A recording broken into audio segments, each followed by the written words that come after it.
Bonjour. Est-ce que vous avez une idée de l'énergie grise qui est utilisée justement pour déchiqueter le bois, pour le transporter, que ce soit avant, après, et puis toutes les découpes et tout ça? Est-ce que vous avez juste des chiffres? C'est juste pour m'informer. Donc je les ai pas en tête. C'est des éléments que effectivement Martin peut-être mieux répondre que moi là-dessus. Donc d'un côté de producteur, c'est la première question qu'on se pose, puisque qui dit énergie grise dit dépenses économiques, enfin coût économique, quoi. Donc impact sur le prix de revient. Donc moi, le chiffre que je retiens, moi, c'est sur la partie séchage du combustible bois bûche, où là donc on a un rapport de 1 à 10. Donc en gros, on va dépenser 10% d'énergie grise pour récupérer finalement 90% d'énergie en plus dans le combustible. Mais Martin peut peut-être compléter ma question sur la filière globale, et y compris pour la partie transformation. Ouais, du coup, je vais répondre à cette question. Alors, du coup, l'énergie grise, donc c'est l'énergie qui est utilisée pour la production de 1 kWh qu'on va finalement utiliser comme énergie de chauffage. Alors, effectivement, le ratio, donc que ça soit pour la plaquette, la bûche ou le granulé, vous l'avez tous les détails sur cette petite plaquette qui est disponible derrière et qui répond à plein d'autres questions. En gros, on est entre 8% et 20% d'énergie fossile utilisée pour produire 1 kWh d'énergie utile. Et du coup, ce qui est intéressant de savoir, c'est de le mettre en perspective par rapport au gaz, au fuel ou à l'électricité. Et là, du coup, par rapport pour le gaz, on est à 121%. C'est-à-dire que pour 1 kWh d'énergie utile que vous allez consommer pour vous chauffer, il y aura 1,21 kWh qui aura été utilisé. Pour l'électricité, on est à 3,03 kWh, parce que dû au procédé de transformation de l'électricité et du transport.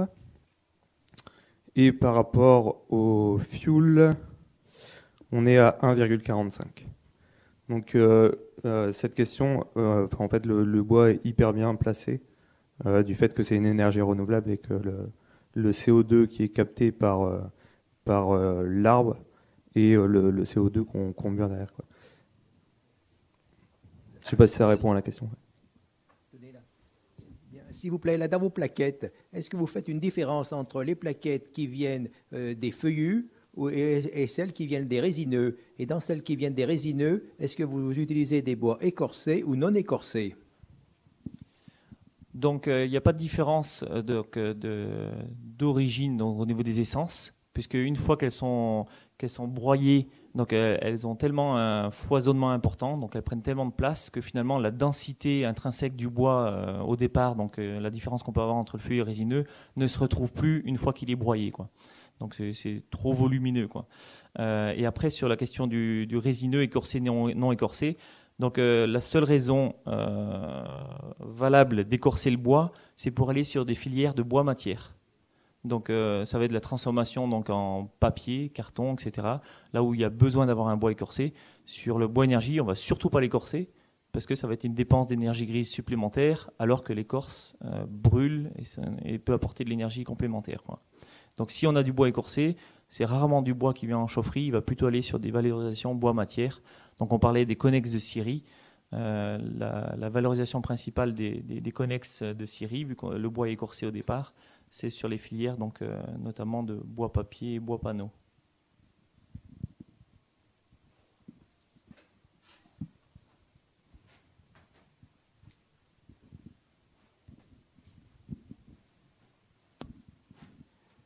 Bonjour, est-ce que vous savez estimer l'accroissement de la demande d'une année sur l'autre? Est-ce que, par exemple, je sais pas, vous constatez chaque année une demande qui s'accroît de 5 ou 10% sur les 3 dernières années, par exemple, chaque année? Est-ce que ça a été estimé, ça? Donc ça, encore une fois, Martin, au niveau de l'interprofession, on va pouvoir donner quelques chiffres, mais de mon point de vue de producteur, Donc sur la filière bois-bûche, nous on est spécifiquement sur un produit donc haut de gamme, vous l'avez vu, avec séchage artificiel et un produit qui est prêt à l'emploi.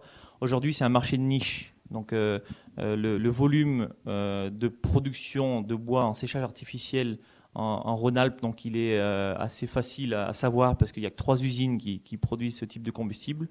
Et donc la capacité des 3 usines, elle est de moins de 100 000 stères. Donc sur, je ne sais pas le chiffre en Rhône-Alpes, mais il doit être au moins de 2 millions de stères. Donc c'est un marché de niche. Par contre, c'est une part de marché qui grandit, puisqu'on vient finalement répondre à une demande des nouveaux appareils de chauffage au bois qui n'arrivent pas à travailler avec du combustible qui n'est pas suffisamment sec. Donc c'est une part qui augmente, très difficile à estimer, parce que les volumes sont un peu noyés.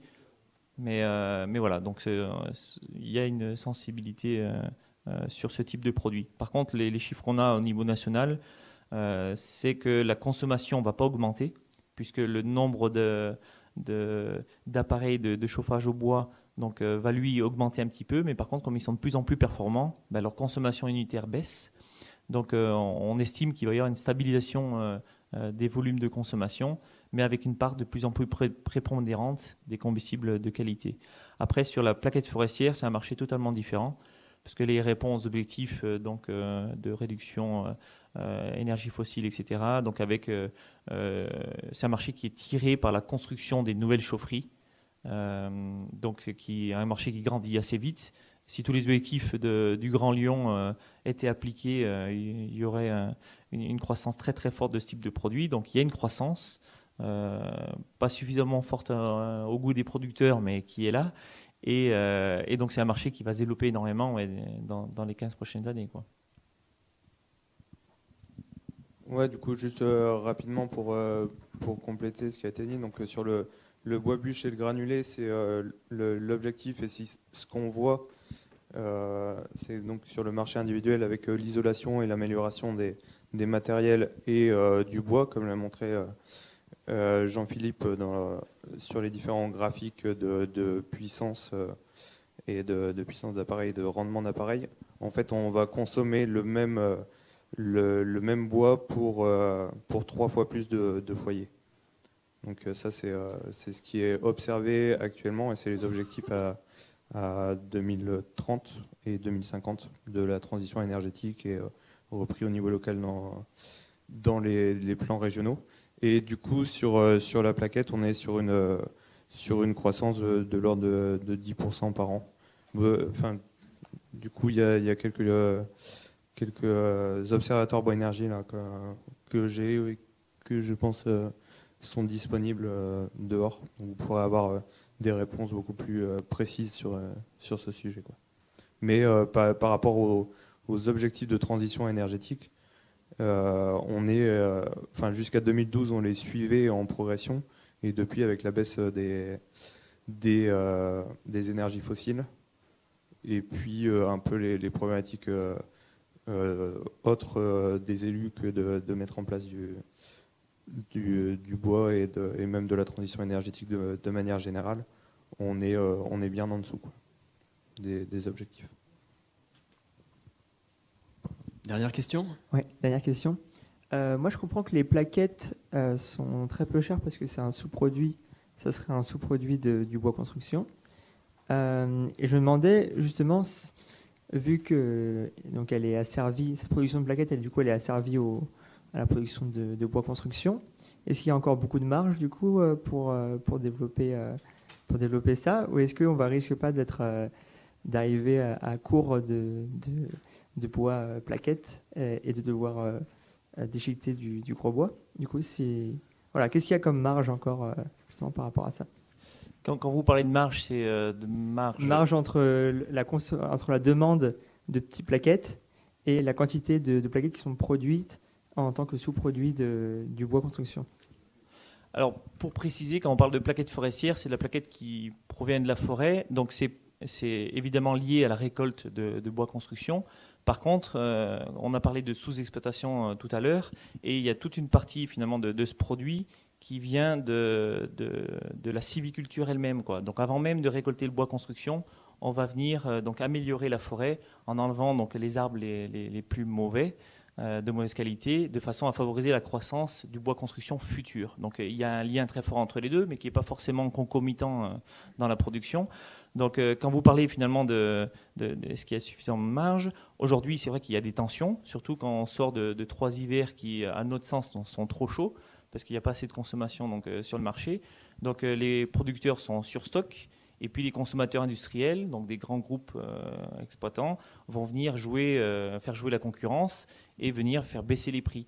Et donc dans ces périodes-là, c'est sûr que la filière, de façon générale, bois énergie, plaquettes, est assez malade. Depuis 2 ans, donc on a des réductions de marge assez fortes.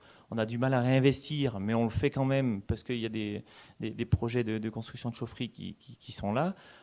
Donc il y a des tensions, mais par contre, on est sur un marché qui est en croissance. Donc c'est des tensions qui sont passagères, conjoncturelles, et qu'on arrive à surpasser, et puis avec notre volonté d'entreprendre, donc à arriver à surmonter et à progresser, quoi. Juste pour compléter, on passe à la dernière question. Il y a un arbitre qui est très fort, c'est le prix aussi de l'achat du bois. Et aujourd'hui, le prix de l'énergie en France ne permet pas au bois énergie de concurrencer le bois d'œuvre. On est sur des indices de prix de 1 à 70, quoi. Donc aujourd'hui, si on a un bois de qualité, on n'a aucun intérêt économique à le vendre pour de l'énergie. Bon, ça, j'aimerais juste connaître le nombre d'entreprises qui ont le label Bois-Bûche, France Bois-Bûche ou Rhône-Alpes Bois-Bûche sur le département du Rhône, et le nombre d'entreprises qui interviennent sur la métropole elle-même. Alors on peut avoir la réponse. Pour les particuliers. On peut se connecter sur le site franceboisbûche.com ou .fr. Donc on rentre justement son département et ça nous donne toute la liste des producteurs qui sont engagés. Donc là encore, je me tourne vers Martin parce qu'il a le chiffre exact. Il me dit 10. Donc apparemment, il y a 10 entreprises donc, qui sont actives sur le département du Rhône et qui sont engagées dans la démarche France Bois Bûche. Et qui approvisionnent pour les particuliers sur la métropole. C'est ça. Il y en aurait et 10. sur la métropole, sur les 10, la majorité. La majorité. Parce que j'imagine que ça ne doit pas être évident d'approvisionner en bois bûche sur la métropole par rapport à la circulation ou par rapport au volume de bois à fournir. Oui et non. Je dirais non parce que, en l'occurrence, nous, avec mon bûcheron, on fait la livraison en palette. Donc, on fait des livraisons régulièrement dans le 9e ou le 5e arrondissement parce qu'il y a des maisons qui sont cachées dans Lyon intramuros et en périphérie sur la globalité métropole. Et on l'a vu tout à l'heure, les chiffres. Donc, de souvenir, c'était 15 000 ou 20 000 maisons individuelles qui étaient équipées. Même si je ne sais pas si c'était plus ce chiffre. Mais en tout cas, il y a des consommateurs bois-bûche qui aujourd'hui se faisaient livrer en vrac avec parfois des problématiques de stockage, etc., qui continuent de se faire livrer en vrac ou qui utilisent des services comme nous en livraison palette directement dans leur garage, quoi. Donc, y a-t-il une grosse différence de prix entre une entreprise bois-bûche et une entreprise lambda fournisseur de bois Pas forcément. La non grosse certifié. différence de prix elle va se faire sur la qualité du combustible et sur le service. Donc typiquement, pour vous donner des ordres d'idées, parce que nous, on l'assume, avec le service de palettisation et puis de livraison, donc avec un chariot, etc., où on va directement allier dans le garage du particulier, où le particulier finalement n'a plus rien à faire et il a un combustible qui est passé en séchoir artificiel, le prix austère est de l'ordre de 115-120 euros le ster. Donc c'est le double du prix qu'on peut trouver donc, sur du bois vrac, qui est livré donc, comme ça, béné donc, devant son portail. C'est le double.